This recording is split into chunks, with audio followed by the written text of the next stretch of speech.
Saludos, este es tu programa Diálogo con Veracidad con el profesor Joel Isaac Román Negroni. En estos minutos vamos a reflexionar y reflexionar en el sentido de redoblar, recurvar un problema. Problema no en el sentido peyorativo, mucho menos despectivo, sino en el sentido de punto de partida, punto de arranque. Y el punto de partida, el punto problemático en este entonces, será el término jamartía. Yo sé que muchos lo han escuchado, lo han utilizado en sus discusiones teológicas o incluso lo han utilizado en sus predicaciones, se puede decir. Pero bien, el término jamartía, que comúnmente suele traducirse como pecado, no necesariamente representa unas cuestiones teológicas cristianas. Tiene incluso el término jamartía antecedentes históricos sociales en la cultura o en el seno de la cultura griega. El término pecado, incluso, que es un término latino, muchas veces, pues a mi juicio, no logra captar la conciencia de lo que a fin de cuentas viene a ser jamartía. Es decir, jamartía es un término rico en significados y que no se acota incluso a la idea que comúnmente han escuchado de fallar el blanco. Al contrario, la idea de jamartía está ligado a otro término griego que se llama praxis spudaia, que de hecho la praxis spudaia, es decir, esa caída del pie, literalmente incluso, o esa caída del sujeto moral. Y a fin de cuentas, este sujeto moral que caen básicamente en la jamartía es el fallo no propiamente de la moral, sino propiamente el fallo como sujeto. Y entonces la jamartía, que es ese fallo de este sujeto, ya incluso los griegos en la época de las tragedias griegas, si recordamos por ejemplo a Eurípides, Sófocles y Esquilo, nos hablan de un ser humano que constantemente está fallando. Es decir, falla, pero por algo que a fin de cuentas no hace darse cuenta que está fallando. En otras palabras, este héroe trágico, por su, digamos, por su capacidad, digamos, humana, apunta a alcanzar incluso la felicidad, eudaimonía en griego, pero termina, sin darse cuenta, fallando el punto de llegada. Y de hecho esta idea de pecado, que es muy, muy interesante en su sentido etimológico, mantiene al menos ese prefijo de pie, o sea, es decir, el pie, pecado, es decir, fallar el pie. Es decir, el ser humano constantemente está cayendo su pisada. Entonces aquí tenemos una concepción, digamos, muy interesante para los griegos, en el que la vida es pisar con firmeza, pero sin darnos cuenta caemos. Es decir, la praxis pudaia. Y el ser humano, que para los griegos era muy interesante, muy importante, se caracterizaba con el héroe trágico. Tomando un ejemplo, para que sea más significativo, si leemos los persas de Esquilo, nos encontramos con Jerjes. Jerjes es un joven rey que por su arrogancia, que de hecho una arrogancia ingenua, quiere pelear contra los atenienses, contra los griegos, pero al final de cuentas pierde la guerra. Bueno, aquí Esquilos nos está presentando dos conceptos, pero el concepto que me llama la atención y que llama la atención es que Jerjes es un joven y que Jerjes pierde la guerra y pierde muchos de sus hombres no porque pierde la guerra porque sí, sino que la pierde por su arrogancia, una arrogancia ingenua, es decir, que va pisando en la vida, pero hay algo que lo hace fallar.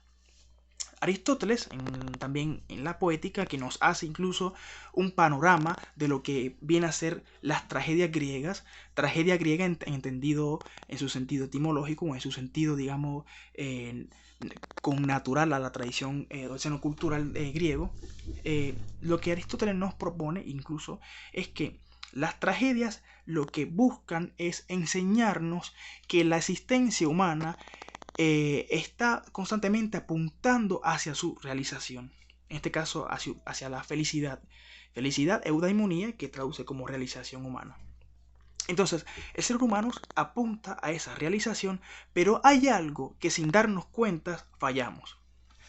Si cogemos estas ideas y las traspasamos, diga así, las ponemos en el marco o dentro de la concepción cristiana, es interesante que aún el cristianismo preserve estos aspectos, porque el ser humano es un ser humano que apunta hacia la felicidad, apunta hacia la propia realización.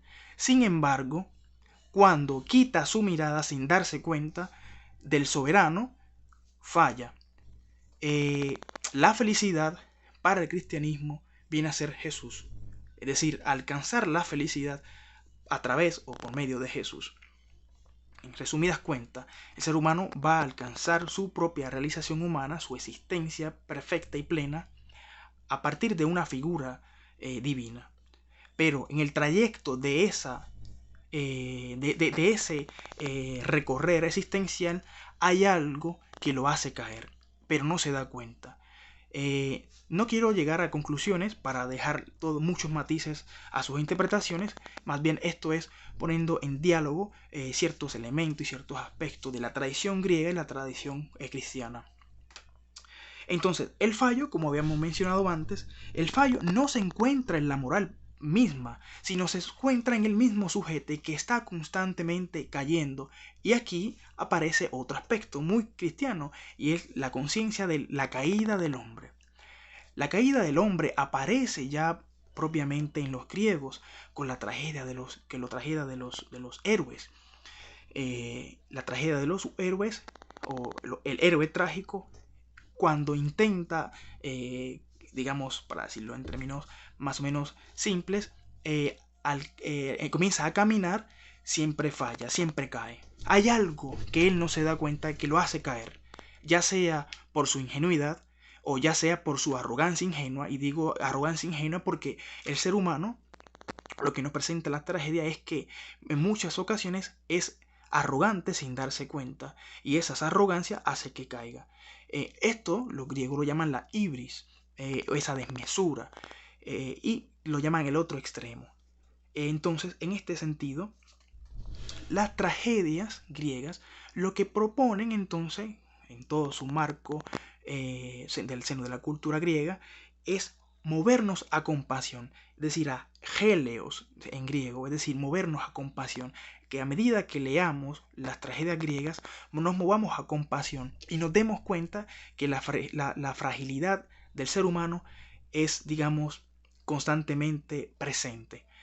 Y esta fragilidad nos las muestra incluso el cristianismo. El ser humano es un ser frágil, es un ser condenado a la caída. Sin embargo, esa condenación de la caída se salvaguarda porque Jesús, en el caso teológico, está presente. Sin embargo, aunque la figura de Jesús esté presente incluso en la figura, en la existencia del ser humano, el ser humano no está eximido incluso de caer. Y quiero resaltar estos dos elementos. Uno, la praxis espudaia y la hamartia. La praxis pudaia, entendida entonces como la caída, y la hamartia como fallar, incluso inconscientemente se puede también sostener, caer en la condenación también se puede decir. Y bueno, esta ha sido unos pequeños matices para que vayamos reflexionando y analizando y poniendo en discusiones ciertos aspectos fundamentales que me parecen pertinentes. Es imposible claramente detenerme en estos conceptos que son muy significativos, pero que a fin de cuentas sirvan este vídeo para tomarlo en consideración a la hora de leer un texto, ya sea cristiano, o digamos, en cierto sentido, que el cristianismo tiene elementos muy interesantes que ya aparecen en la cultura griega. Más el hecho que aparezca en la cultura griega no quiere decir que que el cristianismo sea un imitador, sino que rescata esta conciencia muy interesante de la cultura greco-romana o greco-latina. Pero bien, muchísimas gracias. Hasta luego.